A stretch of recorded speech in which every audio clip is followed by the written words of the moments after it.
The darkness had texture. That was the first thing I learned during my weeks in captivity. That darkness wasn't just the absence of light, but something with weight and density that pressed against your skin like damp velvet. I'd stopped counting days after the first 2 weeks, when the pattern of meals became too irregular to track, when the difference between sleeping and waking blurred into one endless twilight of semi-consciousness. My wrists burned where the zip ties cut into them, secured to a pipe that ran along the concrete wall behind me. The industrial warehouse smelled of rust and old motor oil, with an underlying note of something chemical I couldn't identify.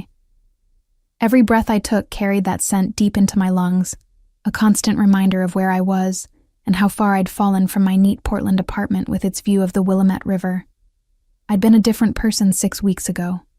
Sloan Mercer, 26 years old, freelance graphic designer with a growing client list and a studio apartment I'd finally furnished the way I wanted. I remembered the morning it happened with crystalline clarity. I'd been meeting a potential client at a coffee shop in the Pearl District. The man who approached my table hadn't looked like a monster. He'd looked ordinary, forgettable, with kind eyes and an apologetic smile as he asked if I was Sloan Mercer.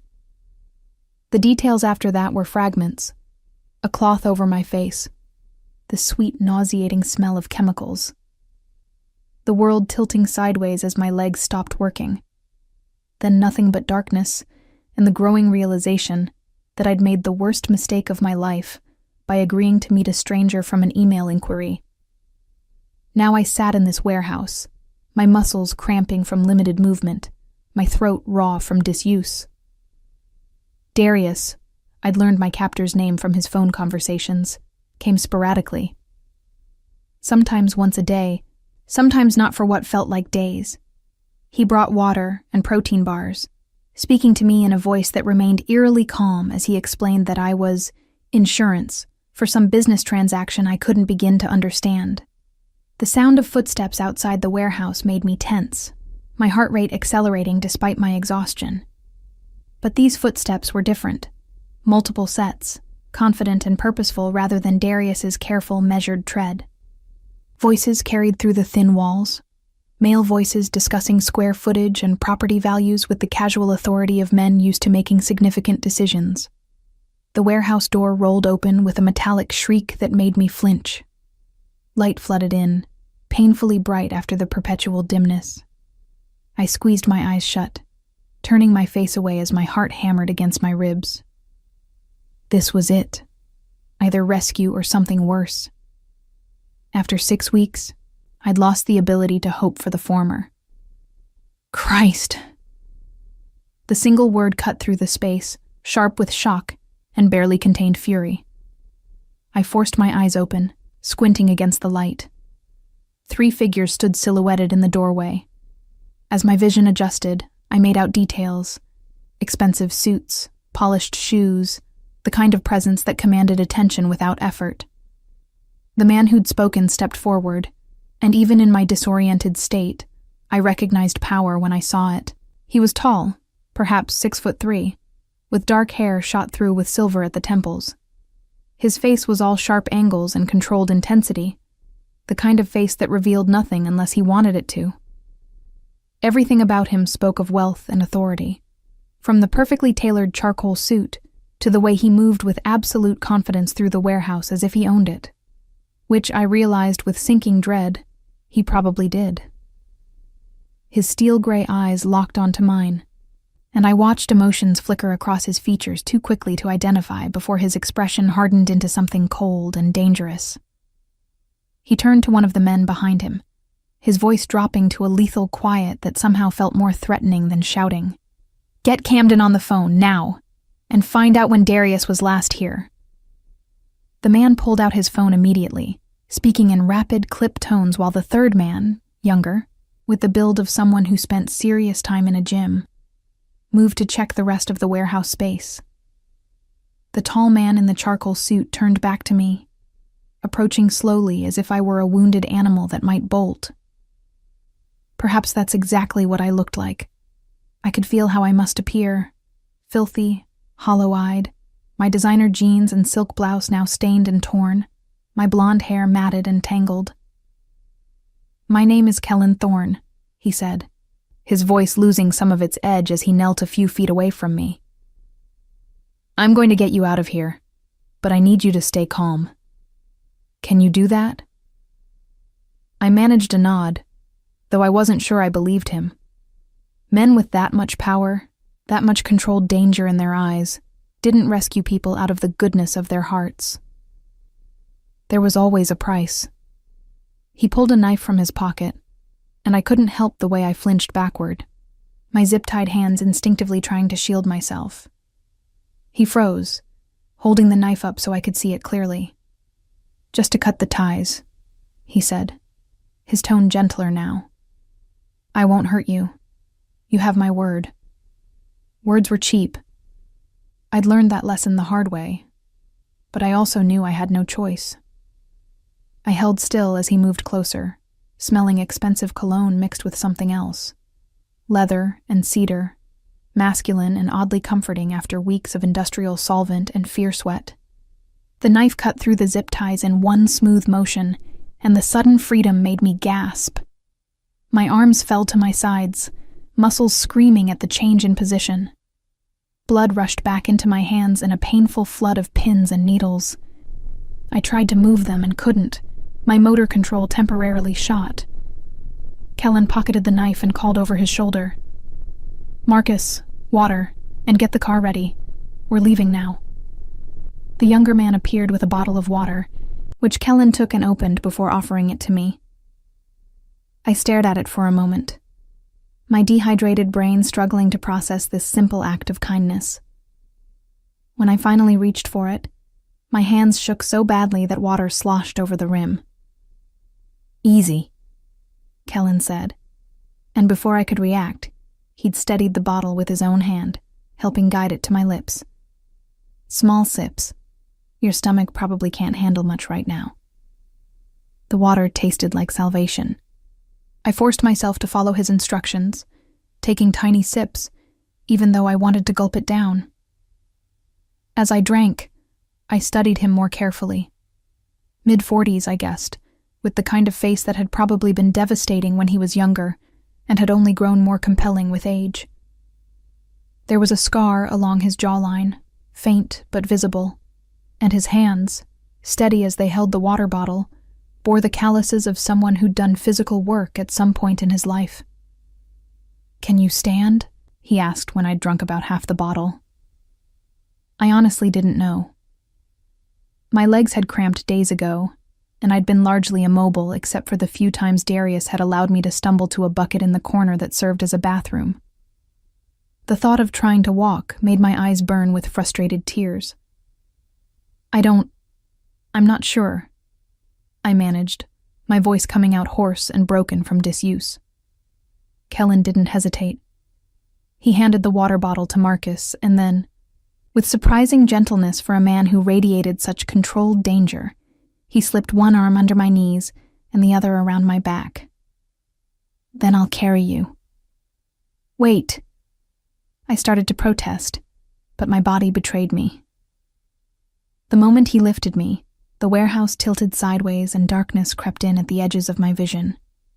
I heard him curse softly, felt the solid warmth of his chest against my cheek, smelled that cedar and leather scent that would forever after remind me of this moment. "Stay with me," he commanded, his voice cutting through the fog, threatening to pull me under. "You're safe now. I've got you." Safe. The word felt foreign, impossible. I'd stopped believing in safety somewhere around week 3, when I'd realized that no one was coming to rescue me, that Darius had chosen his location too well, that I might die in this warehouse without anyone ever knowing what happened to me. But as Kellen carried me toward the light spilling through the warehouse doors, as the fresh air hit my face for the first time in weeks, something in my chest cracked open. Not hope, I wasn't ready for that yet, but maybe something like the possibility of hope. The chance that this nightmare might actually end. The world outside the warehouse was almost painfully bright. Spring in Portland, I realized distantly, noting the blooming cherry trees and the way the afternoon sun caught the water of the Willamette River in the distance. I'd lost 6 weeks of spring locked in that darkness. 6 weeks of my life, stolen by a man whose motivations I still didn't fully understand. A black SUV waited, its engine running and rear door open. Kellen slid me into the back seat with the same careful control he'd shown since finding me, then climbed in beside me. Marcus took the front passenger seat, while another man I hadn't noticed before got behind the wheel. "Where are we going?" I asked, my voice still barely above a whisper. Kellen was already on his phone, barking orders to someone named Camden about security footage and property records and finding Darius before the day was out. He paused, covering the phone's microphone as he turned to me. "My place. You need medical attention, food, rest. We'll figure out the rest later." I stopped, unsure what I should do. Go to the police? Go home? Both options felt impossible, dangerous in ways I couldn't articulate. "My apartment has been compromised," Kellen said flatly. "Darius knew where you lived, knew your routine. Until we've dealt with him, you're not safe there." The casual way he spoke about dealing with Darius made ice spread through my veins. This man, this stranger who'd rescued me, was clearly not someone who operated within normal legal channels. The expensive suit, the warehouse he apparently owned in partnership with my captor, the way his men jumped to follow his orders without question, all of it painted a picture I'd been too traumatized to fully process until now. I'd been rescued by someone as dangerous as the man who'd taken me, maybe more dangerous, given the authority that rolled off him in waves. "Who are you?" I asked, the question coming out sharper than intended. "Really?" Kellen finished his phone call before answering, pocketing his phone and turning to study me with those unreadable gray eyes. "I'm someone who owns property throughout Portland and the surrounding areas. Someone who does business with people who sometimes make poor decisions. And someone who is currently very interested in understanding why my business partner thought it was acceptable to hold a civilian hostage in one of our shared warehouses." "Your business partner." I let the words hang between us, heavy with implication. "Darius Pavel." "Yes." Kellen's jaw tightened, the only sign of emotion he'd shown since his initial reaction to finding me. "We have certain ventures together. Property development, import-export, various investments. He answers to me in our organization's hierarchy, which means his actions reflect on me.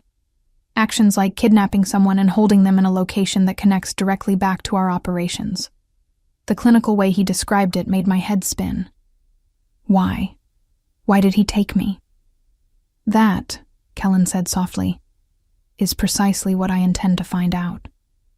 The SUV pulled onto a tree-lined street in the West Hills, Portland's wealthiest neighborhood.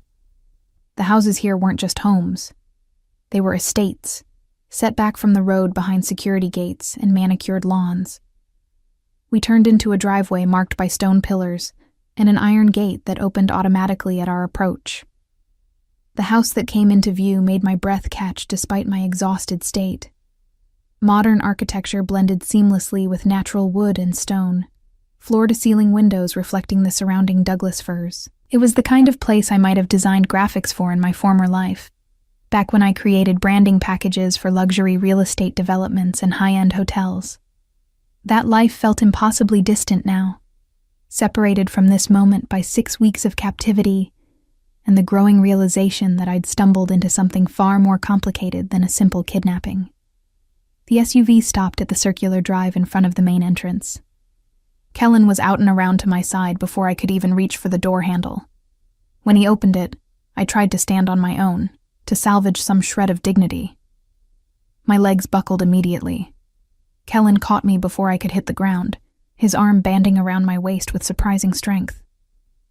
"Easy," he murmured, that gentle tone returning. "You've been through hell. Give yourself time." "I can walk," I insisted, even as I leaned heavily against him.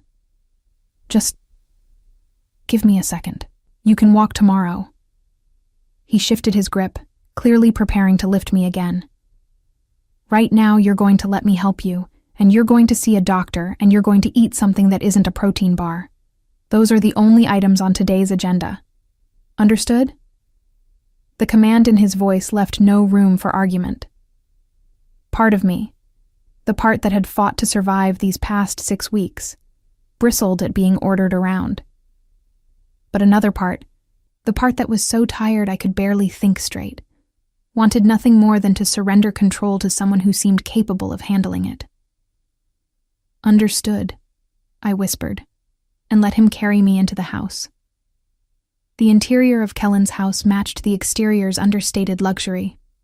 All clean lines, natural materials, and the kind of furniture that cost more than most people's cars.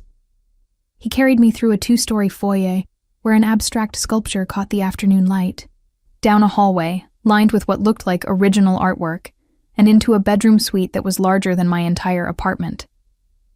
The room was decorated in shades of cream and dove gray, with a king-sized bed that looked impossibly soft and inviting.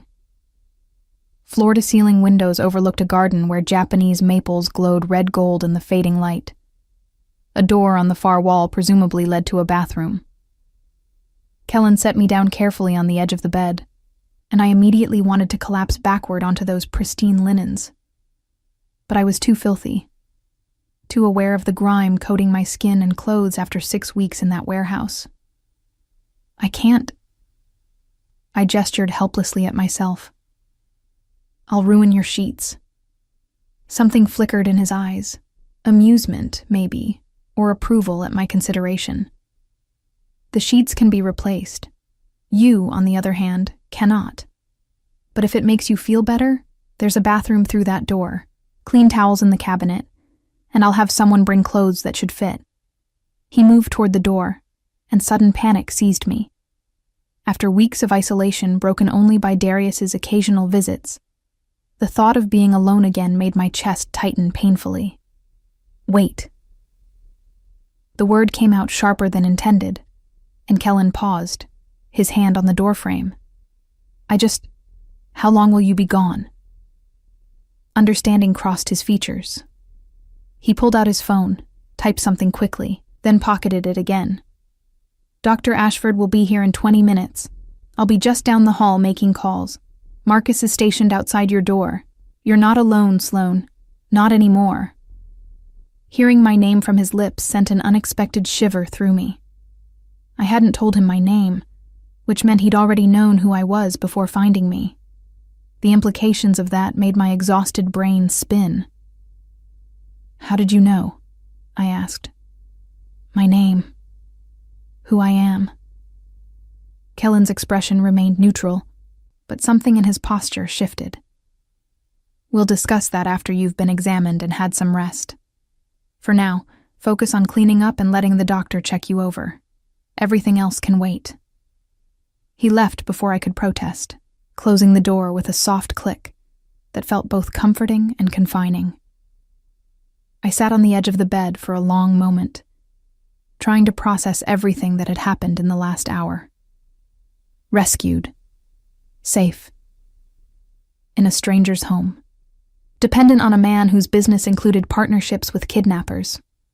The absurdity of it might have made me laugh if I'd had the energy. Instead, I forced myself to stand, gripping the bedpost for support as my legs remembered how to bear weight. The bathroom was as luxurious as the bedroom. Marble countertops, a glass-enclosed shower large enough for 3 people, and a soaking tub positioned beneath a window that overlooked the gardens. I caught sight of myself in the mirror and immediately wished I hadn't. The woman staring back was almost unrecognizable. My face was hollow and pale, dark circles beneath eyes that looked too large for my gaunt features. My blonde hair hung in matted tangles past my shoulders. The silk blouse I'd worn to that coffee shop meeting was torn at the shoulder and stained with things I didn't want to identify. I looked like what I was, a victim. Broken.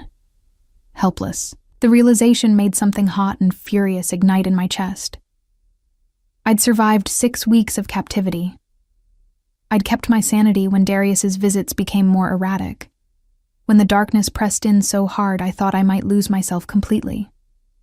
I'd endured, and I was still here, still breathing, still capable of making decisions. Starting with getting clean. The shower took longer than it should have. partly because my muscles protested every movement, and partly because I kept having to stop and lean against the marble wall as waves of dizziness hit. I washed my hair 3 times, scrubbing until my scalp hurt, trying to wash away the memory of that warehouse along with the grime. By the time I emerged, wrapped in the plushest towel I'd ever felt, someone had left clothes on the bed. Soft gray leggings, an oversized cashmere sweater in pale blue, and undergarments still in their packages. Everything was in my size, down to the small detail of the bra's band and cup measurements.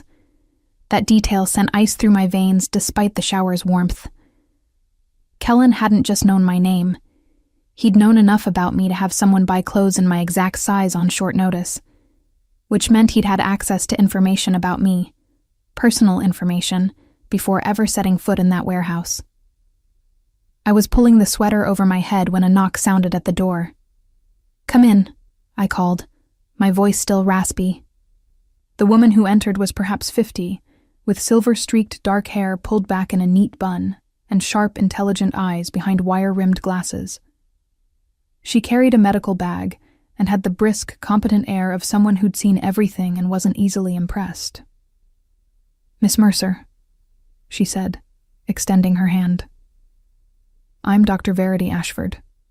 Kellen asked me to examine you. How are you feeling?" I shook her hand, noting the firm grip and the calluses that suggested she still did hands-on work, despite clearly being successful enough to make house calls to places like this. "Like I've been tied up in a warehouse for 6 weeks." A small smile touched her lips. "Refreshingly honest. Let's see what we're dealing with." She gestured to the bed, and I sat while she pulled out various instruments. "I need to check your vitals, examine the damage to your wrists and ankles where you were restrained, and ask some questions that may be uncomfortable. Is that acceptable?" The fact that she asked, that she gave me agency over my own medical care after weeks of having no control over anything, made my throat tighten with unexpected emotion. I nodded, not trusting my voice. Dr. Ashford worked with efficient gentleness, her questions clinical but not cold. Blood pressure elevated but not dangerously so. Dehydration significant. Weight loss concerning. The marks on my wrists would scar, but should heal with proper care. No signs of sexual assault, thank God, though she examined me thoroughly to be certain. Throughout the examination, I found myself wondering about her relationship to Kellen. She'd come immediately, arrived within the promised 20 minutes carrying a medical bag that suggested she kept one ready for emergency calls. She showed no surprise at being asked to examine a recently rescued kidnapping victim, and she asked no questions about how I'd ended up in Kellen's care. "You'll need to eat small meals frequently for the next few days," Dr. Ashford said as she packed up her equipment. "Your stomach has shrunk, and we need to build your strength back gradually. I'm prescribing antibiotics for the infection starting in those wrist wounds, and a mild sedative to help you sleep. The nightmares will likely be intense for a while." "How did you know about the nightmares?" I asked, though I already knew the answer. "Because I've treated other people Kellen has. Brought home." She met my eyes directly, and I saw something there. Sympathy, maybe, or a warning I couldn't quite interpret. "He has a tendency to collect strays. Usually they're better off for it, though the adjustment period can be difficult." "I'm not a stray," I said, more sharply than intended. "I'm not staying here. Once I've recovered enough." "You'll go where?" "Doctor." Ashford's tone remained gentle, but her words cut through my protest. "Back to your apartment where your captor found you? To family?" She paused, consulting something on a tablet she'd pulled from her bag. "Your parents passed away in a car accident when you were 22. No siblings, no close relatives in the area. Your emergency contact is still listed as a college roommate who moved to Seattle 3 years ago." The casual recitation of my personal history made me feel exposed in a way the medical examination hadn't. "You've researched me." "Kellen has researched you," she corrected.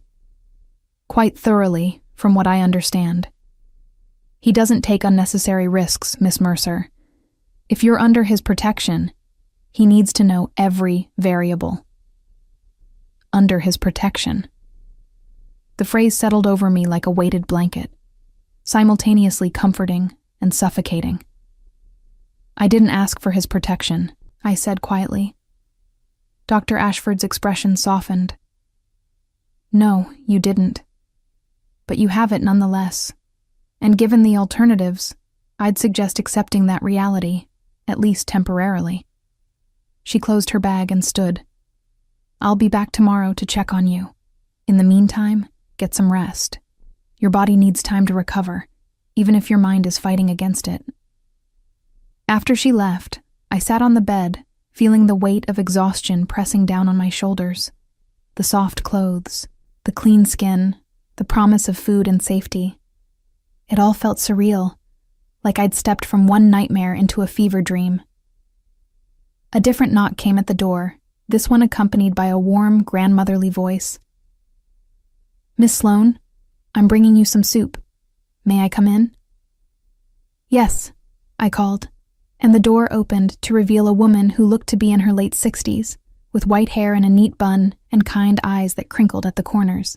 She carried a tray with a bowl of soup that smelled like heaven, along with crackers and herbal tea. I'm Bertie Kensington, dear. I manage the household here. She set the tray on the bedside table and studied me with the kind of thorough assessment only grandmothers could get away with. You look better already, though that's not saying much given what you've been through. Kellen filled me in on the basics. I watched as she fussed with the tray, arranging everything within easy reach. How long have you worked for him? Oh, I don't work for Kellen, sweetheart. I work with him.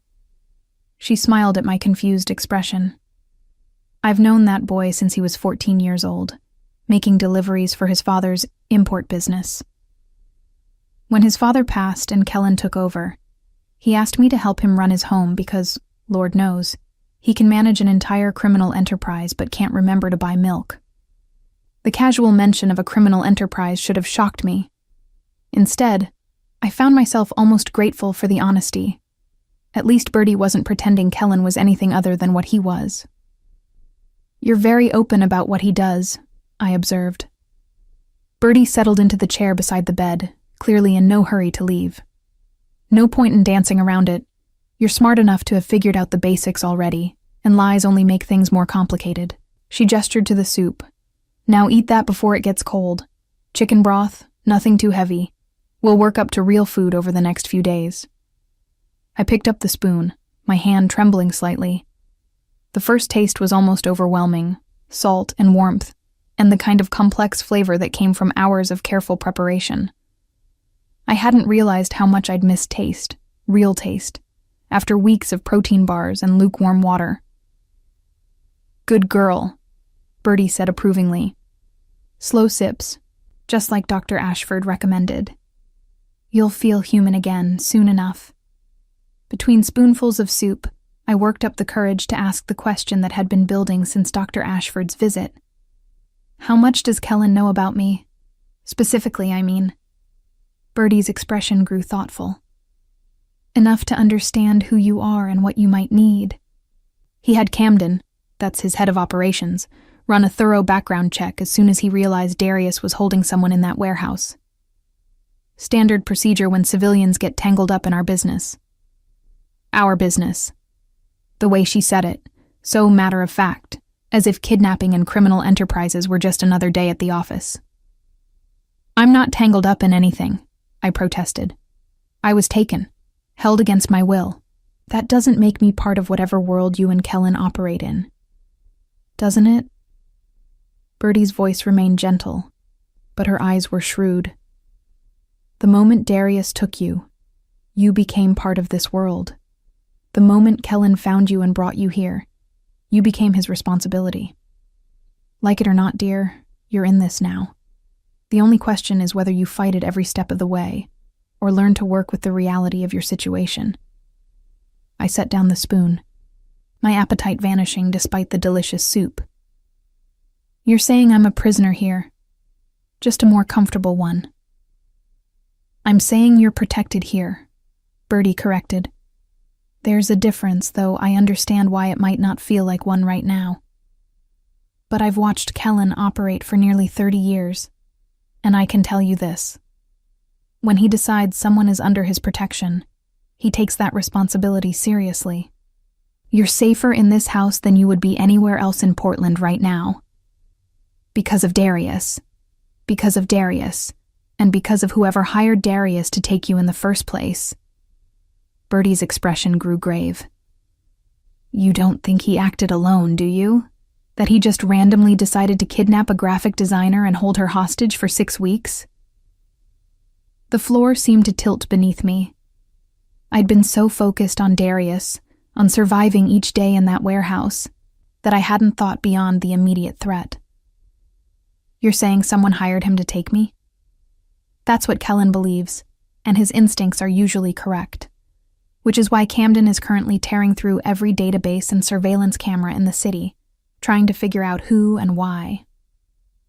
Bertie stood, collecting the tray. Finish the soup, dear. You need your strength. Tomorrow will bring answers, I expect, and you'll need to be clear-headed to hear them. After she left, I forced myself to drink the rest of the soup, each spoonful an act of will rather than desire. My mind raced with implications I hadn't considered. If Darius had been hired, if there was someone else behind my kidnapping, then Kellen was right. I couldn't simply go home and resume my life. Someone had wanted me taken. Someone might still want whatever Darius had been holding me for. The thought made my hands shake so badly I had to set down the spoon. A soft knock, different from the others, came at the door. Kellen's voice followed. Sloan, may I come in? I pulled the cashmere blanket from the foot of the bed around my shoulders, suddenly feeling exposed despite being fully clothed. Yes. He entered, having changed from his suit into dark jeans and a black sweater that somehow made him look both more approachable and more dangerous. He carried a laptop and a file folder, which he set on the desk near the window before turning to face me. How are you feeling? He asked, his gray eyes scanning my face with the same intensity I'd seen in the warehouse. Like my entire life just became exponentially more complicated, I admitted.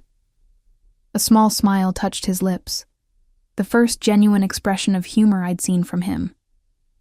That's fair and accurate. He gestured to the chair Bertie had vacated. May I? I nodded, watching as he settled into the chair with the kind of controlled grace that suggested either martial arts training or years of moving through the world as a predator who never fully relaxed. I need to tell you what we've learned, he said, opening the file folder. It's not pleasant, and you may have questions I can't answer yet, but you deserve to know what you're dealing with. Bertie said someone hired Darius to take me. Yes. Kellen pulled out several photographs, spreading them on the bed between us. 3 weeks before you were taken, you completed a branding project for a company called Meridian Holdings. Do you remember them? I nodded slowly. Real estate development. They wanted a full branding package for a new luxury condo project downtown. It was one of my biggest clients. Meridian Holdings is a shell corporation, Kellen said flatly. A very sophisticated one, designed to launder money for several competing organizations in the city. The man who hired you, Marcus Chen, was skimming from those operations. When his bosses discovered the theft, they needed to find out what he'd told you, what information you might have access to through the design files he'd given you. My hands clenched in the blanket. I didn't know anything. The files were just marketing materials, logo concepts, color palettes. They didn't know that. Kellen interrupted gently. Chen disappeared before they could question him. You were the next logical target, someone he'd worked with closely, someone who might have seen something in his files or communications that would lead them to the missing money. So they hired Darius to take me. The pieces were clicking into place, forming a picture that made my stomach churn. And Darius used one of your warehouses to hold me, Which means I'm implicated in your kidnapping through association, Kellen finished. Even though I had no knowledge of it. Even though Darius violated every agreement we had by using our shared property for unauthorized activities. To the people who hired him, I'm part of the problem. The full scope of my situation finally crystallized. I wasn't just the victim of a kidnapping. I was a loose end in a larger criminal conspiracy. And my rescue by Kellen had made me his problem as well. What happens now? I asked, my voice smaller than I wanted it to be. Kellen leaned forward, his elbows on his knees, his eyes locked on mine with an intensity that made it impossible to look away. Now I find Darius and everyone involved in putting you in that warehouse. I extract the full story, who hired him, how much they paid, what they wanted from you. Then I make it very clear that you're under my protection, and anyone who touches you answers to me. The cold promise in his voice should have frightened me. Instead, I felt a strange sense of safety settling over me for the first time since waking up in that warehouse. And then, I pressed, then you stay here, where I can ensure your safety, until the situation is resolved. There it was, the cage reforming around me, this time lined with cashmere and justified by protection rather than malice. For how long? I asked. Kellen's expression was grave. As long as it takes. The days that followed my rescue blurred together in a haze of medical checks, small meals, and long hours of sleep interrupted by nightmares that left me gasping in the dark. Each time I woke, disoriented and terrified, I'd hear a soft knock at my door, and either Bertie or Kellen would appear to remind me where I was, and that I was safe. On the fourth night, when I jerked awake from a dream where the warehouse walls were closing in, it was Kellen who came. He didn't turn on the overhead light, just the small lamp on the bedside table, and settled into the chair he'd claimed as his usual spot during our conversations. The same dream? He asked quietly. I nodded, pulling my knees to my chest beneath the blankets. I can't breathe. The walls keep moving closer, and I can't get free of the restraints, and my voice broke, and I pressed my palms against my eyes, furious at the weakness. It will get better, Kellen said, and something in his tone made me look up. Not quickly, and not in a straight line, but it will get better. You sound like you're speaking from experience. He was silent for a long moment, his gray eyes distant with memory. When I was 17, my father's rivals kidnapped me, held me in a shipping container at the docks for 9 days. They wanted him to give up territory, to step back from operations that were cutting into their profits. I stared at him, seeing him differently in the lamplight. Not just the powerful, controlled man who'd rescued me, but someone who understood the specific hell of captivity. What happened? I asked. My father negotiated my release. Then he systematically dismantled their entire organization over the following 2 years. Kellen's expression remained neutral, but I could hear the old pain beneath the words. I had nightmares for a year afterward, panic attacks in enclosed spaces, a complete inability to trust anyone outside our immediate circle. Did it go away? The fear? No, he said honestly. But I learned to function despite it, to use it even. Fear can be clarifying if you don't let it paralyze you. We sat in comfortable silence for a few minutes, and I found myself studying him more carefully. In his casual clothes, without the armor of his suits, he looked more human. The silver at his temples caught the lamplight, and I noticed fine lines at the corners of his eyes that suggested he smiled more than I'd seen evidence of. Why are you being so kind to me? The question emerged before I could think better of it. I'm nothing to you, a complication in your business dealings. You could have called the police. Let them handle this. Kellen's laugh was soft and without real humor. The police in this city couldn't protect you from what's coming. Half of them are on someone's payroll, Not mine, to be clear, but one of my rivals. And you're not nothing, Sloane. You're an innocent person who got caught in a world that should never have touched you. But you're keeping me here, making decisions about my life without asking what I want. What do you want? He challenged, leaning forward. To go back to your apartment where Marcus Chen's people know you live? To resume your freelance work where clients might be fronts for criminal enterprises? To pretend the last 6 weeks didn't happen and hope no one comes looking for you? Each question struck like a physical blow, because he was right. I had no safe options, no clear path forward that didn't involve looking over my shoulder for the rest of my life. I want control over my own life, I said finally, even if that life is more limited than before. Something shifted in Kellen's expression. Respect, maybe, or a kind of recognition. Then let's negotiate. You tell me what you need, within the boundaries of keeping you safe, and I'll do my best to accommodate it. The offer surprised me. I'd expected continued commands, decisions made for my own good without my input. This felt different, a genuine attempt to give me agency within an impossible situation. I need to work, I said immediately. I can't just sit here day after day with nothing to do but think about that warehouse. I need purpose, productivity, something that makes me feel like myself again.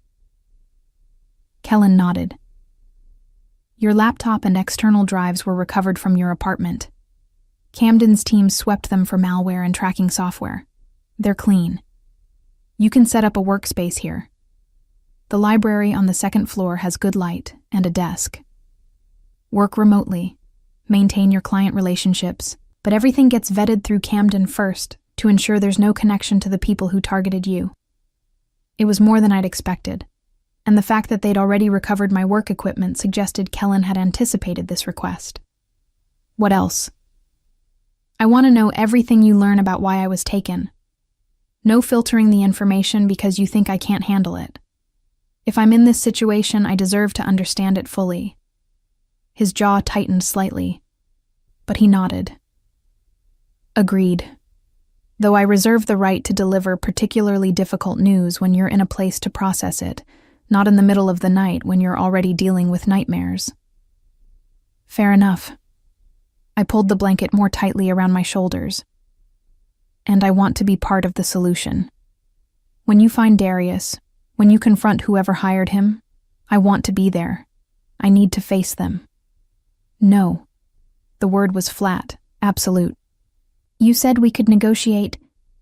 Negotiation has limits, Kellen cut in, his voice hardening. I won't put you in a room with the people who authorized your kidnapping. That's non-negotiable, Sloane. You can hate me for it if you want, but I won't compromise on your physical safety. I wanted to argue, to insist that I needed the closure of confronting my captors, but the steel in his eyes told me this was a line he wouldn't cross. Fine, I said after a long moment, but I want details afterward. What was said, what you learned, what happens to them. All of it. Done. Kellen stood, moving to the window where the first hints of dawn were lightening the sky beyond the gardens. Camden should have the full picture within a few days. We've been tracking Darius's movements, his communications, his financial transactions. He can't hide forever. And when you find him? Kellen's reflection in the window was cold, predatory. Then we have a conversation about consequences, and I recover whatever information he extracted from you during your captivity, if any. That brought me up short. He asked questions about Marcus Chen, about the files he'd given me, about whether I'd noticed anything unusual in our communications. My voice dropped. I didn't know anything useful. I told him that repeatedly, but I don't think he believed me. Did he hurt you to get answers? The question was carefully neutral, but I could hear the tension beneath it. He threatened to, showed me tools, described what he could do, but he never actually... I couldn't finish the sentence. Kellen turned from the window, his expression unreadable. That restraint probably saved his life. If he'd seriously harmed you, I wouldn't be planning to question him. I'd be planning a funeral. The casual promise of lethal violence should have disturbed me. Instead, I felt a dark satisfaction that someone was willing to avenge what had been done to me, even if that someone operated outside any legal framework. "Tell me about Marcus Chen," I said, needing to understand the full picture. "The man who started all this." Kellen returned to his chair, and for the next hour, he laid out the story. Marcus Chen had been a mid-level money launderer, good at his job, but ambitious beyond his position. He'd seen an opportunity in the competing interests of 3 criminal organizations, all using Meridian Holdings as a front, and he'd skimmed $2 million over 6 months by manipulating accounts and shifting money between shell corporations. When his theft was discovered, Chen had disappeared with remarkable efficiency, new identity, offshore accounts, probably a new life in a country without extradition treaties. But he'd left behind loose ends, including a graphic designer he'd worked with closely for several weeks. "They thought you were his girlfriend," Kellen said, "or at least his confidant, someone he might have shared information with, intentionally or otherwise. When they couldn't find him, they went after the next best thing. But I wasn't. The injustice of it burned. He was just a client, professional, polite, but I never even had coffee with him outside of project meetings. They didn't know that. And by the time Darius realized you genuinely knew nothing useful, he'd already committed to holding you. He was getting paid weekly to keep you contained until Chen surfaced or his employers decided you weren't worth the investment.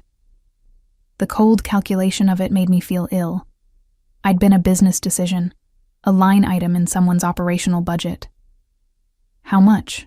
I asked. How much was I worth? $10,000 a week. Kellen's voice was flat. $60,000 total by the time I found you. $60,000.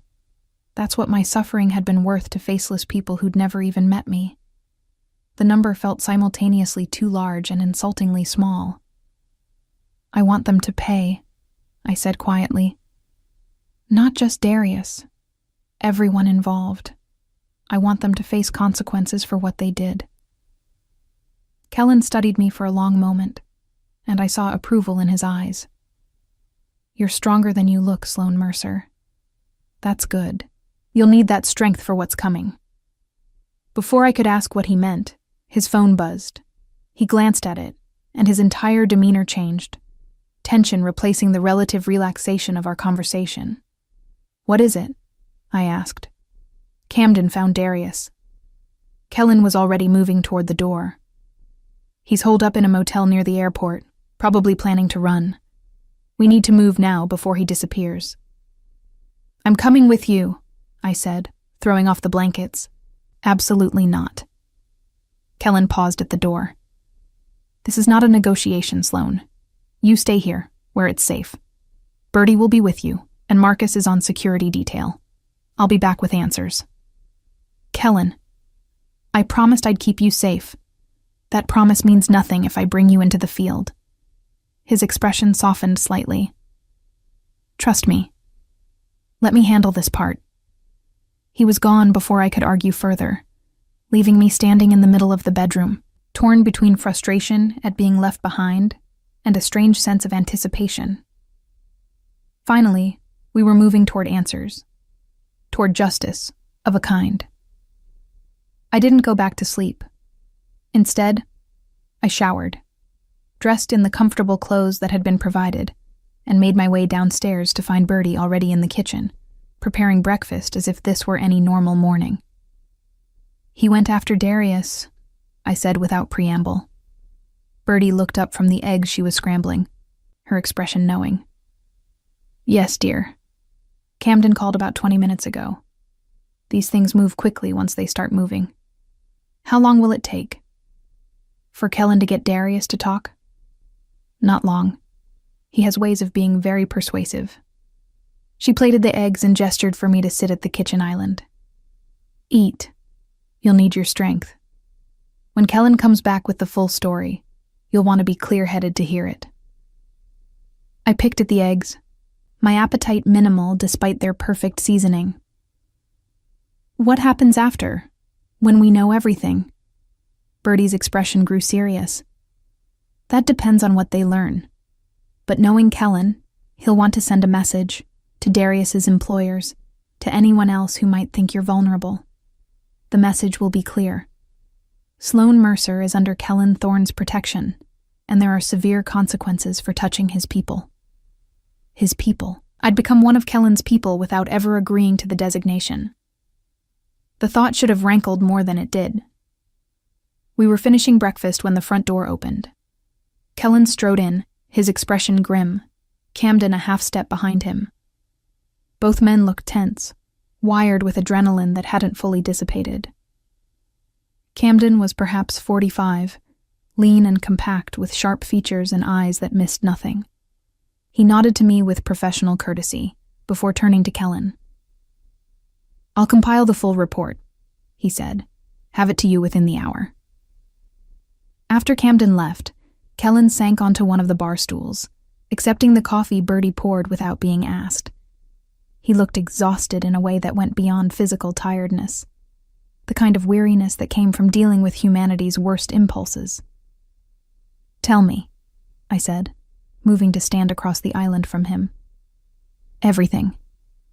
Kellen met my eyes, and I saw something in his expression that made my breath catch, a mixture of anger and something almost like apology. "You were right to want them to pay," he said quietly, "because what they did to you was just the beginning of what they'd planned." Kellen's words hung in the air between us, heavy with implications I wasn't sure I wanted to understand. Birdie had quietly excused herself, leaving us alone in the kitchen where morning light streamed through the windows and made everything look deceptively peaceful. "What do you mean, just the beginning?" I asked, gripping the edge of the counter to steady myself. He took a long drink of his coffee before answering, as if fortifying himself for what he had to say. Darius was cooperative once he understood his situation. Very cooperative. According to him, you were never meant to be released. The kitchen tilted slightly. I'd known, on some level, that my captivity wouldn't have ended well. But hearing it stated so baldly made the reality crash over me in waves. "They were going to kill me," I said, the words flat and emotionless. "Once they decided I didn't have useful information." "Eventually, yes. But first..." Kellen's jaw tightened, and I saw fury banked beneath his controlled exterior. "First, they planned to use you as leverage against Chen if he ever surfaced. And if he didn't surface within 3 months, you'd be sold to one of their overseas contacts who specializes in acquisitions." The word hung between us, clinical and terrible in its implications. I'd read enough, seen enough crime dramas to know what that meant. Human trafficking. A life spent as property, passed between owners, existing only for others' use. My legs gave out. I sank onto the bar stool beside Kellen, my hands shaking so badly I had to clasp them in my lap to hide the tremor. "Sloan." Kellen's hand covered both of mine, warm and solid and real. "Breathe. You're safe. That's not going to happen. I won't let it happen." "You can't promise that," I whispered.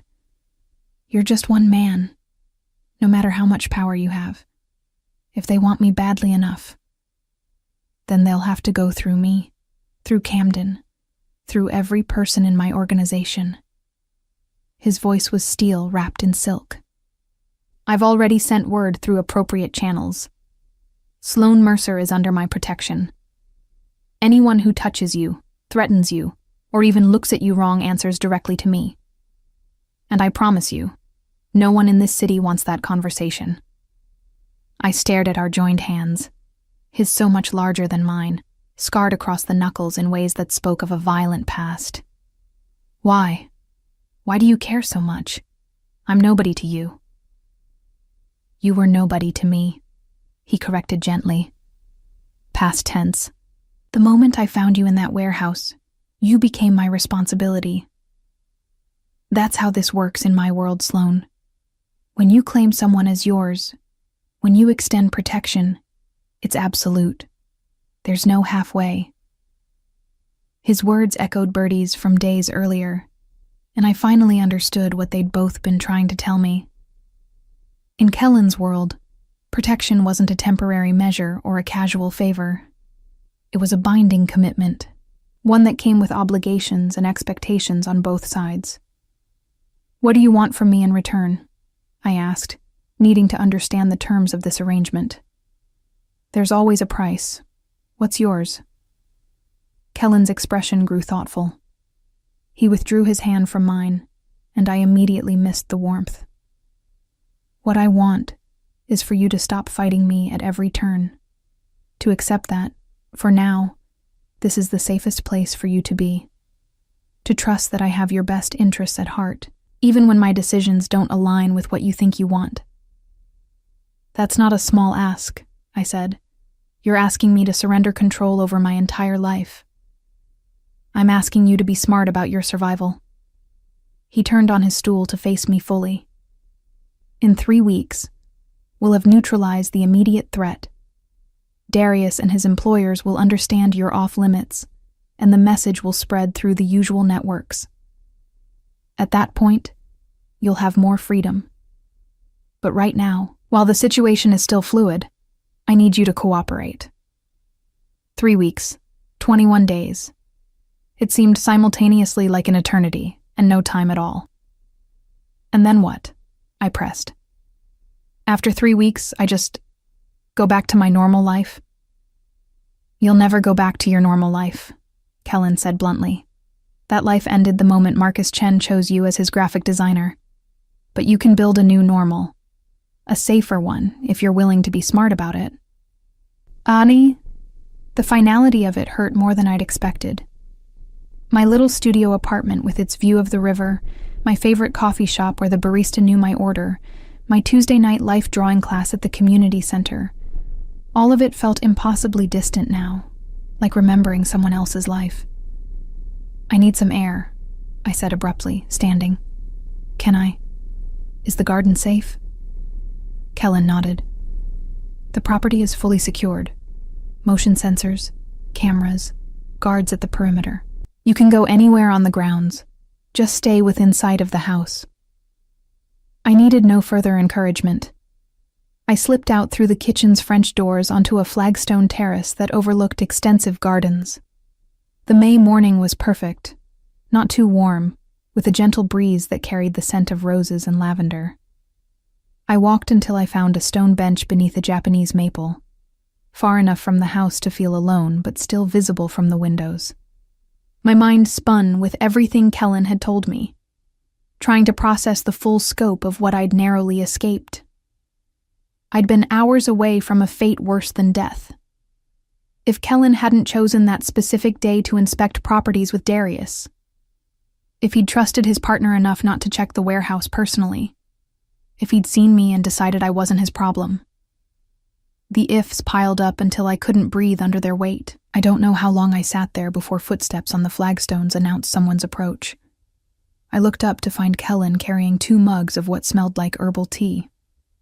"Bertie thought you might need this," he said, offering one. "Chamomile with honey. Good for shock." I accepted the mug gratefully, wrapping my hands around its warmth. Kellen settled onto the bench beside me, close enough to offer comfort, far enough to avoid crowding. We sat in silence for several minutes, and I found myself studying him in profile. There was a hardness to him, certainly, a controlled violence that never fully went dormant.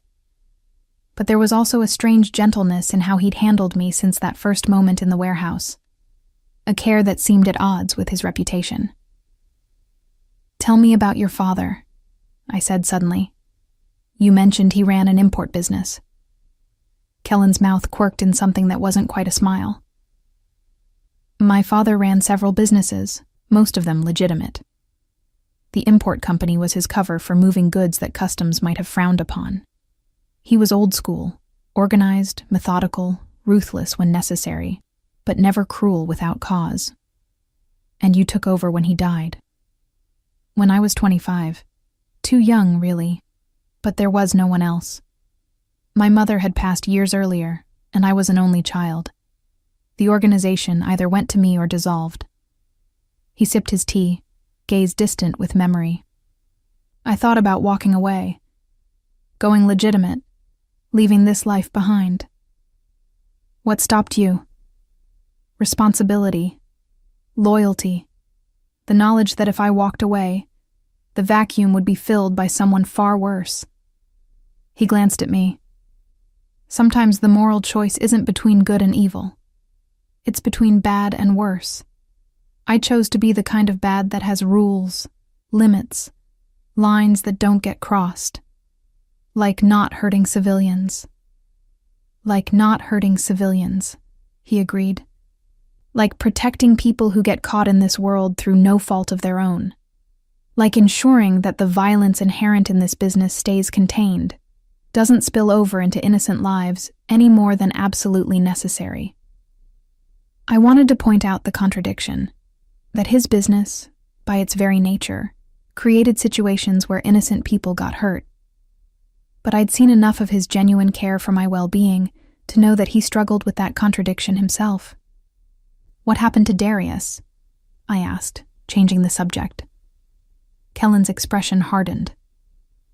He's alive, if that's what you're asking. He gave us everything we needed. Names, organizational structure, payment trails, the location where Chen's employers meet to discuss operations. That cooperation bought him his life. But he'll never work in this city again, and he'll bear the consequences of betraying my trust for the rest of his days. I didn't ask for specifics. Some things were better left unknown. And his employers? The people who paid him to take me? That, Kellen said softly, is what we're handling next.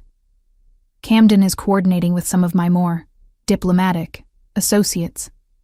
By the end of the week, they'll understand that touching you was a mistake that won't be repeated. The casual promise of retribution should have disturbed me. Instead, I felt a fierce satisfaction that someone was finally making my captors face consequences for what they'd done. We finished our tea in companionable silence, and I realized with some surprise that I felt comfortable here. Not safe. I wasn't sure I'd ever truly feel safe again, but comfortable in Kellen's presence in a way I hadn't expected. I have a proposition for you, Kellen said eventually, setting his empty mug on the bench between us. A way for you to start building that new normal we talked about. I turned to face him fully, curious despite my wariness. I'm listening. I own a property management company, fully legitimate, pays taxes, the whole thing. They handle residential and commercial properties throughout the Pacific Northwest. One of their services is working with designers to stage properties for sale or lease. He paused. They could use someone with your skills. The pay would be better than your freelance rate. The work would be steady, and it would all be thoroughly vetted to ensure no connection to anything illegal. It was a lifeline, an opportunity to reclaim some sense of purpose and productivity. But it was also another way Kellen would be woven into the fabric of my life, making me dependent on him for income as well as safety. You'd be my boss, I said, testing the implications. Camden would be your boss. I'm several levels removed from daily operations. You'd be an employee like any other, with the same expectations and benefits. His gray eyes held mine. But yes, ultimately, the money comes from my organization. If that's a problem... It's not, I interrupted, surprising myself with the certainty in my voice. It's practical, and I need work, need to feel productive again. When would I start? Whenever you're ready. This week, next month. There's no pressure. The position will be there when you want it. The flexibility, the lack of pressure, felt like another gift in a string of unexpected kindnesses. I was beginning to understand that this was how Kellen operated, not through force or intimidation, but through carefully structured incentives that made compliance feel like choice. A phone buzzed, and Kellen pulled his from his pocket, frowning at the screen. I need to take this. Camden's found something. He stepped away toward the garden's far end, his voice dropping too low for me to hear the conversation. I watched him pace among the roses, his body language growing increasingly tense as the call progressed. When he returned, his expression was grim. "We have a problem."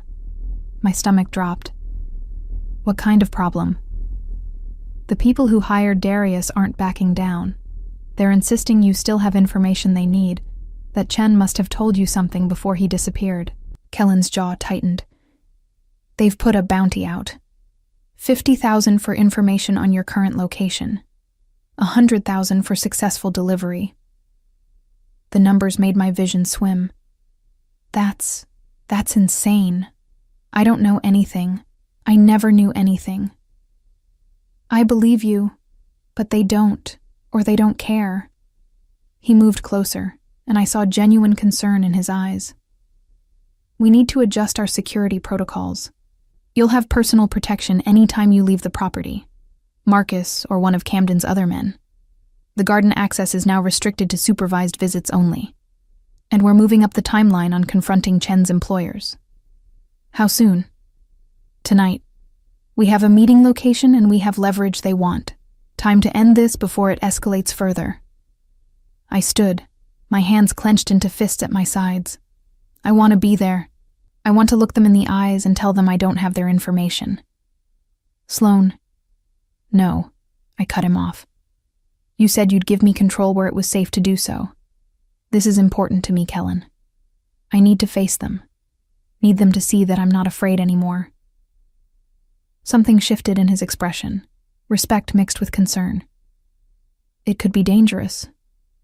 These aren't people who respond well to confrontation. I survived 6 weeks in that warehouse. I can survive one meeting." I stepped closer, invading his space in a way I hadn't dared before. "Please, let me have this."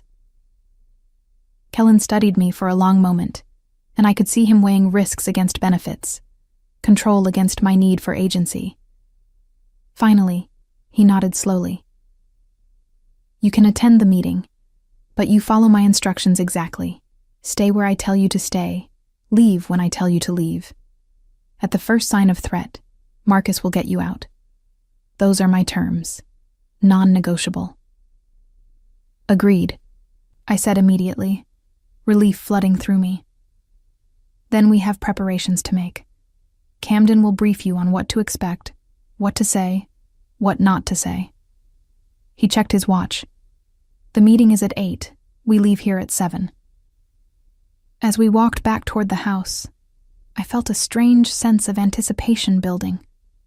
Finally, I'd face the people who'd turned my life into a nightmare. Finally, I'd have answers.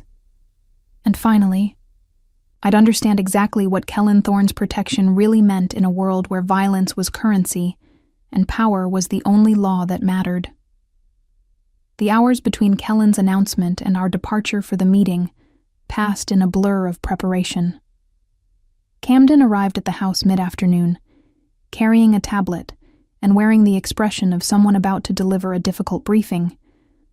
We gathered in Kellen's study, a room I hadn't seen before, all dark wood and leather furniture with walls lined by books that looked actually read rather than decorative. Camden pulled up several photographs on his tablet, spreading them across Kellen's desk. "These are the 3 principals we're meeting tonight," he said, his voice clipped and professional. "Viktor Konstantin, Dmitry Volkov, and Alexei Petrov. They're the operational heads of the syndicate that hired Darius, collectively known as the Triad because of their power-sharing arrangement." I studied the faces. All 3 men appeared to be in their 50s or 60s, with the hard-worn features of people who'd spent decades in a violent business. Viktor had a cruel mouth and dead eyes. Dmitry's face was heavily scarred. Alexei looked almost grandfatherly, which somehow made him more disturbing rather than less. "They're going to be angry," Camden continued. "Kellen's interference cost them time and money. They view Darius as their property, and Kellen's extraction of him was, from their perspective, theft. But Darius was using Kellen's property without permission, I protested. That gives Kellen more claim than they have. Camden's mouth quirked in something almost like a smile. Logic and criminal enterprise don't always align. In their view, they hired Darius for a job. Where he chose to complete that job is his business, not theirs. What do they want? Kellen asked, leaning against the desk with his arms crossed. 2 things. First, they want Sloane back. They still believe she has information about Chen's location or the stolen money. Camden glanced at me apologetically. Second, they want compensation for the disruption to their operations. They're proposing $1 million to cover their costs and inconvenience. The number made me feel sick. My kidnapping had become a business transaction, with me as the commodity being negotiated over. They're getting neither, Kellen said flatly. Sloane stays under my protection, and I don't pay for other people's incompetence. What's our leverage? Camden pulled up another image, this time of documents covered in numbers and account information. Their financial records. Every transaction, every account, every shell corporation they've used to move money in the last 5 years. I've already shared samples with them to prove authenticity. If we release the full package to federal investigators, the triad will spend the next decade in prison. How did you get that? I asked, impressed despite myself. Darius was more cooperative than they probably anticipated, Camden said dryly. He kept meticulous records as insurance against being thrown under the bus. When Kellen made it clear that cooperation was his only path to survival, he gave up everything. Kellen nodded, apparently satisfied with the leverage. What about security for the meeting? Neutral ground, the warehouse district, specifically the old Peterson Steel facility. It's been abandoned for years, multiple exits, good sightlines. I'll have 6 men positioned throughout the building. They won't intervene unless things go south, but they'll be ready. Camden turned to me. Marcus will stay with you at all times. If Kellen gives the signal, Marcus gets you out immediately. Don't argue, don't hesitate. Just go. I nodded, my mouth dry with anticipation and fear. This was what I'd asked for, the chance to face my tormentors. But now that it was real, I felt the weight of what I was walking into. After Camden left, Kellen poured himself a scotch from the decanter on his sidebar. He offered me one, but I shook my head. I needed to be clear-headed. Are you sure about this? He asked, studying me over the rim of his glass. It's not too late to change your mind. You can stay here. Wait for me to return with answers. I'm sure. I moved to the window, looking out at the garden where we'd shared tea that morning. It felt like days ago, rather than hours. I need to do this, Kellen, for myself. Why? What do you think facing them will accomplish? I considered the question, trying to articulate feelings I'd barely processed myself. For 6 weeks, I was helpless. A victim. I couldn't control what happened to me, couldn't fight back, couldn't even understand why it was happening. Tonight, I can look them in the eyes and tell them they don't get to define me, that I'm not broken by what they did. Kellen set down his glass and came to stand beside me at the window. You're not broken, Sloane. Battered, certainly. Traumatized, understandably. But not broken. I've seen broken people, and you're not one of them. The confidence in his voice, the certainty with which he said it, made something warm unfurl in my chest. How can you be so sure? Because broken people don't fight for control over their own lives. They don't negotiate terms or ask to face their captors. They survive, but they don't thrive. He turned to face me fully. You're already thinking about thriving again. That takes strength most people don't have. I found myself staring at him, really looking at him for the first time since he'd rescued me. He'd been unfailingly kind, patient with my fears, respectful of my boundaries even while setting necessary limits. He'd given me safety when I had none, purpose when I felt lost, And now he was giving me the chance to reclaim my agency in the most dangerous way possible. "Thank you," I said quietly, "for all of this. I know I haven't been the most grateful guest." "You've been perfect," he interrupted. "Difficult, occasionally, but perfect in your honesty. I'd rather deal with someone who fights me when they disagree than someone who pretends compliance while planning to run. Have people run from your protection before?" Something dark flickered in his eyes. "Once. She thought she could handle her situation alone, that my methods were too extreme. She made it 2 weeks before her enemies found her." He paused. I was too late to save her that time. The pain in his voice suggested more than just professional failure. "You cared about her." "I did. Not romantically. She was like a sister to me. But I cared, and I failed her. I've never quite forgiven myself for that." He met my eyes. "Which is why I'm so insistent about your safety, Sloane. I won't lose another person under my protection." The vulnerability in his admission made me see him differently. Not just as a powerful criminal who'd rescued me, but as a man carrying his own scars and regrets. At 6:30, Bertie appeared at the study door with a garment bag. "Something appropriate for the meeting," she said, handing it to me. Camden suggested business casual. You want to look professional but not fragile. In my room, I found dark jeans, a charcoal sweater, and a leather jacket that fit perfectly. The clothes felt like armor, helping me slip into the role I needed to play tonight. Not victim, but survivor. Not helpless, but dangerous in my own right. When I came downstairs, Kellen had changed into similar attire. Black jeans, a dark Henley, and a leather jacket that probably cost more than my monthly rent used to. Marcus waited by the door, his face expressionless, but his eyes alert and assessing. "Ready?" Kellen asked. I nodded, my heart pounding, but my resolve firm. "Let's do this." The drive to the warehouse district was tense and silent. I sat in the back of the SUV between Kellen and Marcus, watching the city pass by outside tinted windows. This part of Portland was industrial, all abandoned factories and shipping facilities that had been shuttered when the economy shifted.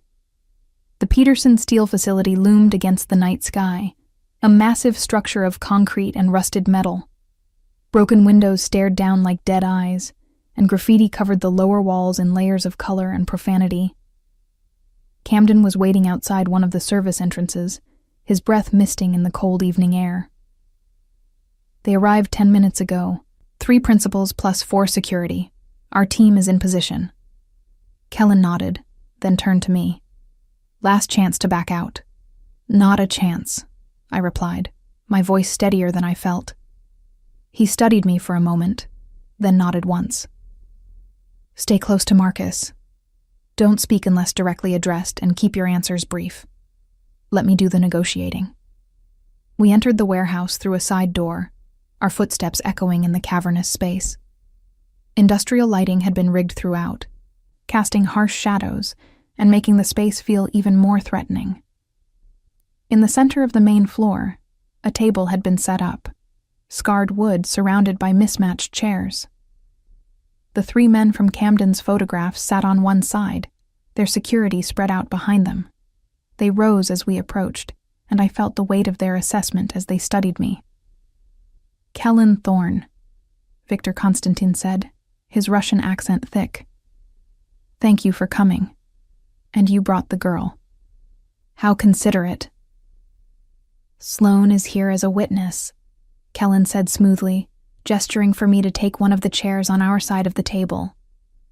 Marcus positioned himself directly behind me, his presence solid and reassuring. "She'll confirm that she has no information about Marcus Chen or his stolen assets. After that, we can discuss compensation for the disruption to your operations." "Compensation you will pay us," Dmitri clarified, his scarred face twisting into something that might have been a smile. "For theft of our property and interference in our business." Sloane was never your property, Kellen replied, his voice dropping to something dangerous. She's a civilian who got caught in your incompetent attempt to locate a thief. Your man Darius used my warehouse without authorization, which means any claim you had to her was voided the moment she set foot on my property. Alexei, the grandfatherly one, leaned forward with a smile that didn't reach his eyes. Perhaps the young lady could speak for herself. Tell us, Miss Mercer, what did Marcus Chen share with you during your professional relationship? I took a breath, feeling all eyes on me. Nothing beyond the project requirements. He wanted branding for Meridian Holdings. I provided logo concepts, color palettes, marketing materials. Our conversations were strictly professional and entirely documented in email chains. No pillow talk? Victor asked, his tone mocking. No late-night confessions over wine? I never had a personal relationship with him, I said firmly. I never even met him outside of professional contexts. Whatever he stole from you, I know nothing about it. Dmitri pulled out a tablet, turning it toward me. On the screen was a photograph of me having coffee with a man I didn't recognize. Then explain this. You meeting with Chen just days before he disappeared. I leaned forward, studying the image more carefully. The coffee shop was familiar, my usual place near my apartment. But the man sitting across from me wasn't Marcus Chen. He was younger, with different features entirely. That's not Chen, I said. That's Jeremy Morrison, another client. He hired me to design a website for his consulting business. I looked at Kellen. I can prove it. The project files, the invoices, everything is on my laptop. Kellen nodded to Camden, who was standing in the shadows. Within minutes, he'd pulled up my files on his tablet, showing the date stamps and client information that confirmed my story. Victor's expression darkened. Then Darius lied to us. He said Chen confirmed you were his confidant. Darius tortured false information out of a terrified man, Kellen said coldly. That's not my problem. What is my problem is that your incompetence led to an innocent woman being held captive in my warehouse, creating liability that could have traced directly back to me. You want compensation for that? Alexei laughed, the sound empty of humor. You, who has Darius and all our financial records? You, who could destroy us with a phone call to the FBI? You come here demanding we pay you? I'm not demanding anything, Kellen replied. I'm explaining reality. Sloane Mercer is under my protection. Anyone who touches her, threatens her, or continues to pursue her answers to me. In exchange for that protection, I'm willing to forget the $100,000 bounty you put on her head and the inconvenience of having to clean up your mess. The three men conferred in rapid Russian, their voices rising as the discussion grew heated. Finally, Victor turned back to us. We want proof, he demanded. Proof that she doesn't have Chen's data hidden somewhere. Let us search her apartment, her possessions, her digital accounts. No, I said before Kellen could respond. The word came out harder than intended, fueled by weeks of powerlessness, finally giving way to fury.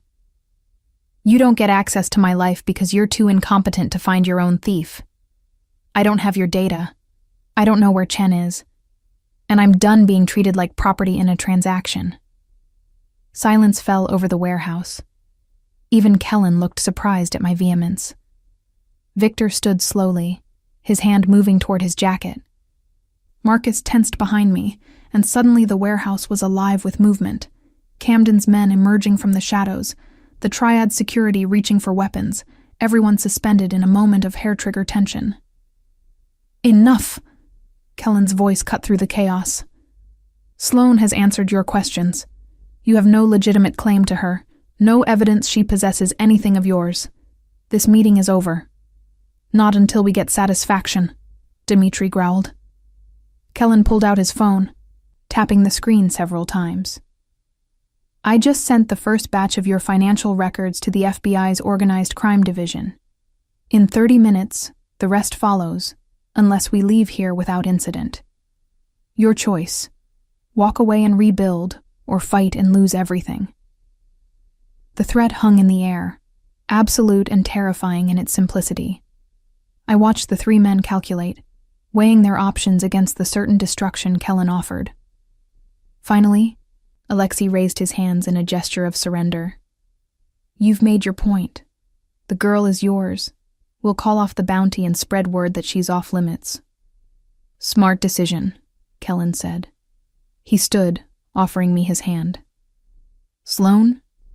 I took it, letting him help me to my feet. My legs shook, but I kept my head high as we walked toward the exit. Behind us, I could hear the triad's furious Russian conversation, but no one tried to stop us. Only when we were safely in the SUV, pulling away from the warehouse, did I allow myself to collapse against the seat. Adrenaline drained away, leaving me hollow and shaking. You did well, Kellen said quietly. Very well. I thought they were going to kill us all, I admitted.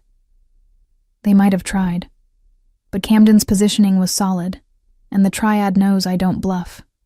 When I threaten to release their financial records, I mean it. He studied me in the dim light from passing streetlights. How do you feel? I considered the question.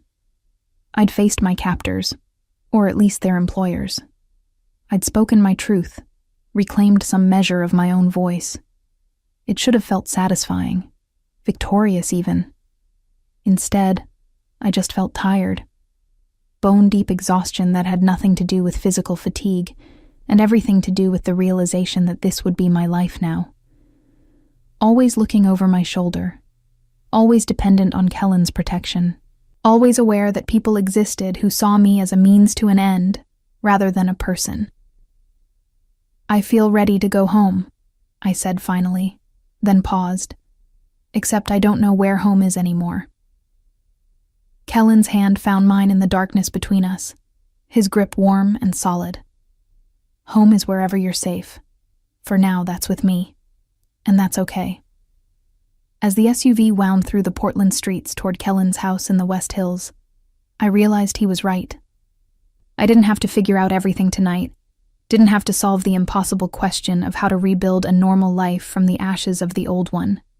For now, I could just exist in this moment, safe, protected, and slowly healing under the watch of a man who'd promised to keep me alive no matter the cost. The future would come soon enough. Tonight, that was enough. 3 weeks after the meeting at Peterson Steel, I stood in the library on the second floor of Kellen's house, arranging design samples for a client presentation. The room had become my office, my sanctuary, the place where I could rebuild some semblance of professional identity. True to his word, Kellen had set me up with Camden's property management company. I'd spent the past 2 weeks staging 3 residential properties and creating branding materials for a new commercial development. The work was challenging, creative, and blessedly normal. Exactly what I needed to feel like myself again. Through the window, I could see Marcus walking the perimeter of the grounds, his vigilance never wavering despite the calm that had settled over my life since the confrontation with the triad. The bounty had been officially withdrawn. Word had spread through Portland's criminal networks that Sloane Mercer was under Kellen Thorne's protection, and life had achieved something approaching routine. Yet I couldn't shake the feeling that this peace was temporary, a breath between storms. A soft knock at the library door interrupted my thoughts. Kellen entered, carrying 2 mugs of coffee and wearing the casual clothes I'd come to associate with his time at home. Jeans and a gray sweater that softened the hard edges of his features. "How's the presentation coming?" he asked, setting 1 mug beside my laptop. "Well, the clients love the staging concept for the Aurora Heights property. I think we'll close the deal this afternoon." I accepted the coffee gratefully, noting that he'd made it exactly how I liked it. 2 sugars, splash of cream. He'd been paying attention to these small details, making mental notes of my preferences and accommodating them without being asked. "That's 4 successful projects in 2 weeks. Camden's impressed with your work." Kellen settled into one of the leather armchairs near my desk, his long legs stretched out in front of him. How are you feeling? Really? It was a question he asked regularly, always genuinely interested in the answer. I'd learned to be honest with him because evasion only made him more persistent. Better. Not healed, but better. I'm sleeping more consistently. The nightmares are less frequent. I turned to face him fully. I actually feel like I'm building something again, not just surviving day to day. Something warm flickered in his gray eyes. Good. That's what I'd hoped for. We'd fallen into this pattern over the past weeks. Conversations that started professional and drifted into something more personal. Moments of comfortable silence that felt increasingly intimate. Glances that lingered just a beat too long. I'd caught myself watching him during breakfast, noticing the way he listened with complete focus when I spoke, how he moved through the world with such controlled power. It was dangerous territory, developing feelings for a man whose protection had saved my life, but whose world had nearly destroyed it. Yet I couldn't seem to stop the slow shift from gratitude to something warmer, more complicated. I've been thinking, I said, setting down my coffee cup. About what comes next. I can't live here indefinitely, Kellen. At some point, I need to reclaim actual independence. His expression closed off slightly, the shutters coming down. We discussed 3 weeks. It's been 3 weeks. Are you saying you want to leave? I'm saying I need to understand what my options are. Can I go back to my apartment? Find a new place? Or am I permanently under guard? Kellen was quiet for a long moment, his fingers steepled beneath his chin in a gesture I'd learned meant he was choosing his words carefully. The immediate threat has been neutralized. The triad has backed off, and there's been no movement on Marcus Chen. He's presumably established a new life somewhere that doesn't interfere with Portland operations. Theoretically, you could resume a normal life. Theoretically, I repeated, catching the qualifier. But practically, you'll always be known as someone under my protection. That comes with certain complications. Anyone who wants to send me a message, anyone who thinks they can gain leverage over me, might see you as an opportunity. He met my eyes directly. I won't lie to you, Sloan. Complete independence means complete vulnerability. The question is whether you're willing to accept that risk. The honesty was both appreciated and devastating. He was right. I'd been marked by my association with him. Even if I left, even if I built a new life somewhere else, there would always be people who remembered that Kellen Thorne had claimed me as his. What if I stayed? The question emerged before I'd fully processed the thought. Not as a guest or someone under protection, but as something else. Kellen's stillness was absolute, like a predator scenting prey. What are you asking, Sloan? I don't know exactly. I stood, needing to move, to think. These past 3 weeks, living here, working for your company, existing in your world, it's felt more stable than my life ever was before. The irony isn't lost on me that a criminal's protection feels safer than normal society did. There's a reason for that, Kellen said quietly. In your world, people pretend at civility while hiding their true intentions. In mine, we're honest about our violence. You always know where you stand. I turned to face him, leaning against my desk. And where do I stand with you? Really? He rose from the chair, crossing the space between us with that fluid grace that still made my breath catch. He stopped just close enough for me to feel his body heat, smell the cedar and leather scent that had become so familiar. You want honesty? His voice had dropped to that dangerous register that made my pulse race. You're under my skin, Sloan Mercer. You have been since I found you in that warehouse, broken but defiant. I've watched you heal, watched you reclaim your strength. And every day I want more.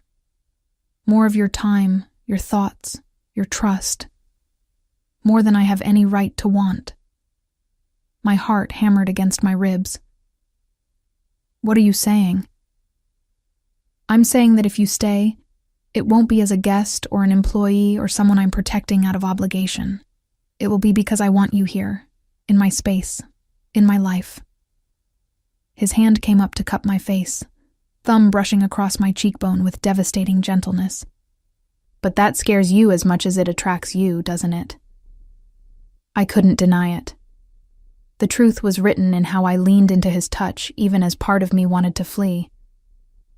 You're dangerous, Kellen. Not just your world, but you specifically. You have the power to destroy me in ways that have nothing to do with violence. I know.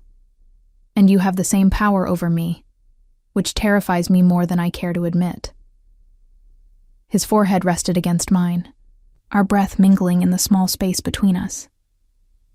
So, we're at an impasse, both of us wanting something we're afraid to reach for. The library door burst open, Camden's voice cutting through the intimate moment. Kellen, we have a situation. We stepped apart immediately, the spell broken. Kellen's expression shifted back to professional calm, though I saw the regret in his eyes. What kind of situation? Camden glanced at me, then back to Kellen. Marcus Chen. He's resurfaced, and he's asking for Sloane specifically. The bottom dropped out of my stomach. What? He contacted us through intermediaries an hour ago. He claims he has information about why Sloane was really taken, information that exonerates her of any involvement, but he'll only share it with her directly. Camden's expression was grim. He's proposing a meeting. Tomorrow. Neutral ground. Absolutely not, Kellen said immediately. It's obviously a trap. Maybe, Camden agreed. But if he really does have information about the original kidnapping, we need to know what it is. It could be the final piece that ensures Sloane's complete safety. I found my voice. I'll do it. Both men turned to stare at me. Kellen's expression was incredulous. You'll do no such thing. Chen is the reason you spent 6 weeks in captivity. There's no way I'm letting you anywhere near him. It's not your decision, I said, finding a core of steel I'd thought was lost in that warehouse. Chen reached out to me specifically. If he has information that matters, I deserve to hear it directly. Sloane, no. I cut him off. You said you wanted me to reclaim my agency, to stop being a victim. This is what that looks like, Kellen. Making my own decisions about situations that directly affect my life. The muscle in his jaw ticked, a sign of his barely controlled frustration. This isn't about agency. It's about not walking into an obvious trap set by a man who's already betrayed everyone he's worked with. Then come with me, I challenged. Bring your security. Set up the meeting on your terms. Control every variable. But don't shut me out of this. Camden watched our exchange with interest, his sharp eyes missing nothing. Actually, her presence might be an advantage. Chen specified Sloane, which means he wants something from her specifically. We can use that. Kellen's eyes remained locked on mine, and I could see the war playing out across his features, the need to protect me battling against his respect for my autonomy. Finally, he nodded once, sharply. Fine. But we do this my way, with every precaution in place. And if at any point I determine the risk is too high, we abort. Agreed? Agreed, I said, relief and terror mixing in equal measure. The rest of the day passed in intensive planning. Camden laid out security protocols, escape routes, communication signals. Marcus would be my personal shadow, with 4 other men positioned throughout the meeting location. Kellen would be present, but positioned where Chen would see him as a threat if anything went wrong. That night, I couldn't sleep. I wandered downstairs around 2 a.m, finding my way to the kitchen for water. The house was quiet except for the soft sounds of security cameras rotating and the distant hum of the security system. I was leaning against the counter, staring out at the darkened gardens, when Kellen appeared in the doorway. He wore sleep pants and a t-shirt, his hair mussed from pillow, looking more human than I'd ever seen him. "Can't sleep?" he asked, his voice rough with rest. Too much adrenaline, too many thoughts. I turned to face him. "Tell me honestly, do you think Chen is going to try something tomorrow?" Kellen moved into the kitchen, pouring himself water from the same pitcher I'd used. "I think Chen is a coward and a thief who's realized he needs leverage to survive in this world. Whether that means information or something more dangerous, I can't say. But you'll be ready." "I'm always ready." He set down his glass, studying me in the dim light from the under-cabinet LEDs. "That's not what's really keeping you awake, is it?" I shook my head. "I keep thinking about what you said earlier, about wanting me here, in your life, about us both being scared of what that means." "And have you reached any conclusions?" "Only that I'm tired of letting fear make my decisions." I moved closer to him, drawn by the same gravity that had been pulling me toward him for weeks. "I spent 6 weeks frozen in terror, unable to control anything. I don't want to live like that anymore." Kellen's hand came up to my face again, repeating that gentle gesture from the library. "What do you want, Sloane? Tell me clearly, because I need to hear you say it." "I want to stay, not out of fear or necessity, but because this house, the life you've given me space to build, it feels right. It feels like home." My hand covered his where it rested against my cheek. "I want to explore whatever this is between us, even knowing how complicated and potentially disastrous it could be." His kiss was gentle at first, a question rather than a claim. I answered by pressing closer, my hand sliding up his chest to wrap around his neck.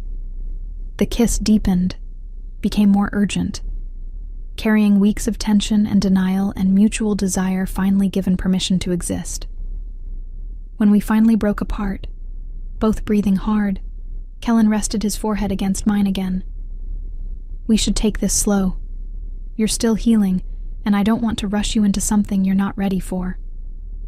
"I'm not asking to rush anything," I said. "I'm just asking to not hide from it anymore. Whatever happens with Chen tomorrow, whatever complications arise from choosing this life with you, I want to face it together instead of pretending there's nothing between us." "Together," Kellen repeated, as if testing the word. Then he smiled, a genuine expression of warmth that transformed his entire face. "I can work with that."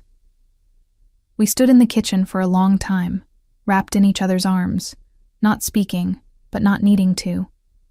Outside, the first hints of dawn began to lighten the sky beyond the windows. Tomorrow would bring its own challenges, its own dangers. But for now, I let myself exist in this moment of peace, choosing to believe that sometimes the most dangerous thing, allowing yourself to trust someone with your heart, was also the bravest. The meeting with Marcus Chen was scheduled for noon at a restaurant in the Pearl District, public enough to discourage violence, private enough for serious conversation. Kellen had arranged for a back room, with Camden's team positioned throughout the building, and Marcus never more than 3 feet from my side. Chen arrived precisely on time, looking nothing like the polished businessman who'd hired me months ago. He'd lost weight, his expensive suit hanging loose on a frame that suggested stress and sleepless nights. His eyes darted constantly, assessing threats, calculating angles. "Miss Mercer," he said, nodding to me as he took the seat across from us. "Thank you for agreeing to meet." "You demanded the meeting," I pointed out. "I'm here because you claim to have information. So talk." Chen glanced at Kellen, who lounged in his chair with deceptive casualness. "I'd hoped we could speak privately." "Not going to happen," Kellen said flatly. "You get Sloane in a public setting with her security present, or you get nothing. Your choice." Chen sighed, seeming to deflate slightly. "Fine. I suppose it doesn't matter who hears this now." He pulled out a tablet, sliding it across the table toward me. "Those are the real files from Meridian Holdings, the ones I should have given you for the branding project but didn't because they were too incriminating." I opened the files, scanning through designs and documents that were similar to what I'd worked with, but subtly different. Account numbers were visible in some images, names and transaction details in others.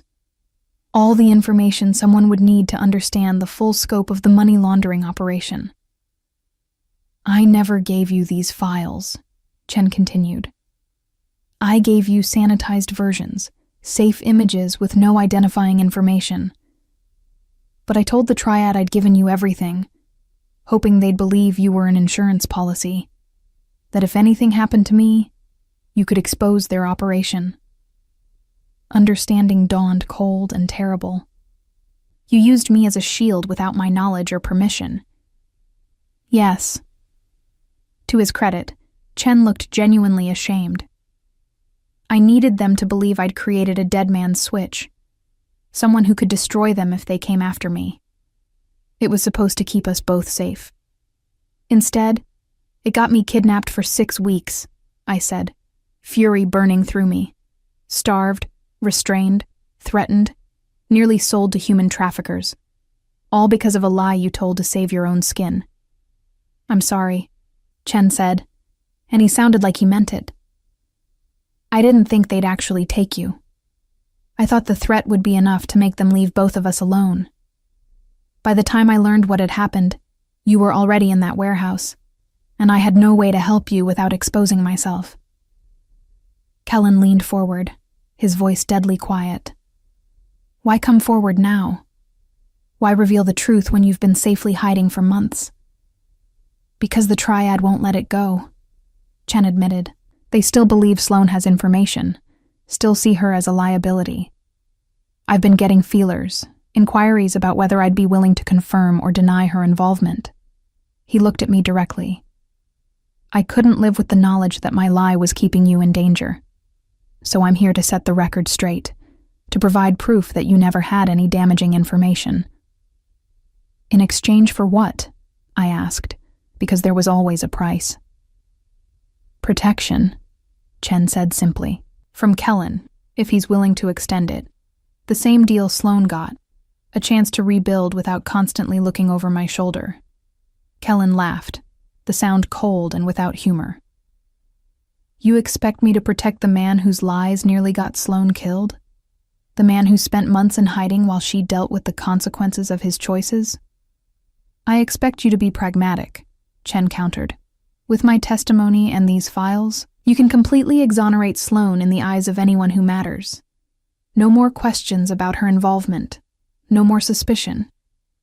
Isn't that worth one more person under your protection?"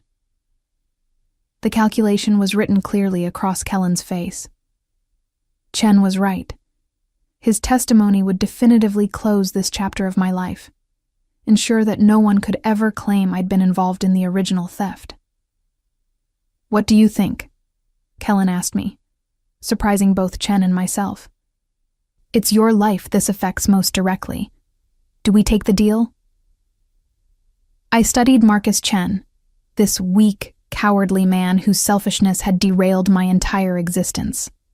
Part of me wanted to deny him, to let him face the consequences of his choices alone. But another part, the part that had learned to think strategically during my captivity, saw the value in his offer. "I want a full written confession," I said finally. "Every detail of your theft, your lies, your dealings with the Triad. I want proof that completely separates me from your crimes. You provide that, and I'll support Kellen offering you protection." Chen nodded eagerly. "Done. I can have everything documented within the hour." "And you work for me," Kellen added, his tone making it clear this wasn't a suggestion. "Legitimate work, proper compensation, but your skills in financial manipulation will be useful for ensuring my operations stay clean. Consider it the price of continued breathing." "Acceptable," Chen agreed. 3 hours later, with Chen's confession filed away and copies distributed to enough people to ensure its authenticity couldn't be questioned, I stood in Kellen's study, feeling like a weight I'd been carrying for months had finally lifted. "It's done," Kellen said, pouring us both a celebratory scotch despite the afternoon hour. "You're completely clear. No more questions, no more threats, no more looking over your shoulder." I accepted the glass, taking a sip of the smooth alcohol. "So what now? I'm free to go if I want, free to rebuild my life however I choose?" "Yes." Kellen set down his glass and moved to stand before me. "You have complete freedom, Sloane. No obligations, no expectations. You can stay or go as you wish." The choice stretched before me: return to my old life, or embrace this new one I'd begun building in Kellen's world. It should have been a difficult decision, weighing safety against independence, love against freedom. Instead, it was the easiest choice I'd ever made. "I'm staying," I said, setting my own glass aside. "Not because I need your protection anymore, but because I want to be here. Because somewhere in the chaos of the worst weeks of my life, I found something I didn't expect: a home, a purpose, and a man who makes me want to be brave enough to risk my heart again." Kellen's smile was slow and devastating. "Then welcome home, Sloane Mercer, for as long as you want to stay." He kissed me then, and I kissed him back with the certainty of someone who'd finally stopped running from fear and started running toward life. Whatever complications lay ahead, whatever challenges came from choosing a life intertwined with a man like Kellen Thorne, I'd face them with eyes open and heart engaged. I'd been broken in that warehouse.